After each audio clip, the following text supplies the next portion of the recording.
ஜெய்வராகி, திருமணத்திற்காக நிறைய மக்கள் உங்களுடைய சூழல்கள் என்னென்னு நீங்கள் புரிஞ்சிக்கக்கூடிய சூழலில் நீங்கள் இல்லை.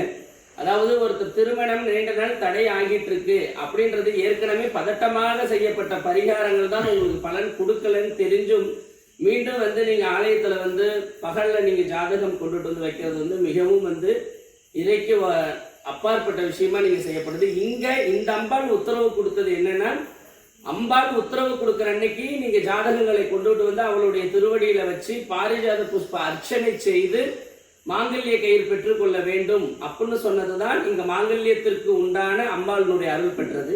அதுபோல சரியான முறையில அந்த வழிபாடை பின்பற்றி முறையாக தேவி சொன்ன பாதையில நடந்தவங்களுக்கு 90 நாள் 30 நாள் 40 நாளிலே திருமணம் அமைஞ்சதுதான் இங்க ஆயிரக்கணக்கான திருமணங்கள். புதிதாக வரக்கூடிய பக்தர்கள் நீங்க பகல்ல ஜாதகம் எடுத்துட்டு நினைத்த நேரத்தில் நீங்க ஜாதகம் வைக்கணும்னு நீங்க ஏதாவது முடிவு பண்ணீங்க, தயவு செஞ்சு நீங்க மன்னிச்சுக்கீங்க. அந்த மாதிரி வழிபாடு இங்க கிடையாது. அதாவது அன்னை உத்தரவு கொடுப்பாங்க, அமாவாசை இரவு பௌர்ணமி இரவு பிரம்ம முகூர்த்தத்தில் எழுதப்பட்ட ஜாதகத்தை தாயினுடைய திருவடியில வச்சு அம்பாளுக்கு அர்ச்சனை செய்தால் அவளுடைய உத்தரவு அவளே உத்தரவு கொடுப்பாங்க. அந்த டேட் அவங்களே கொடுப்பாங்க. அதாவது வலது பக்கம் பூ கொடுத்து இத்தனை நாளையில நடக்கும் அப்படின்ற உத்தரவை இந்த தாயே கொடுப்பாங்க. அது பிரகாரம் அன்னையினுடைய வழிவந்த ரூபமாக நீங்க பின்பற்ற வேண்டும் சொல்லி உங்களை அன்போட நான் கேட்டுக்கிறேன். ஜெய்வராகி.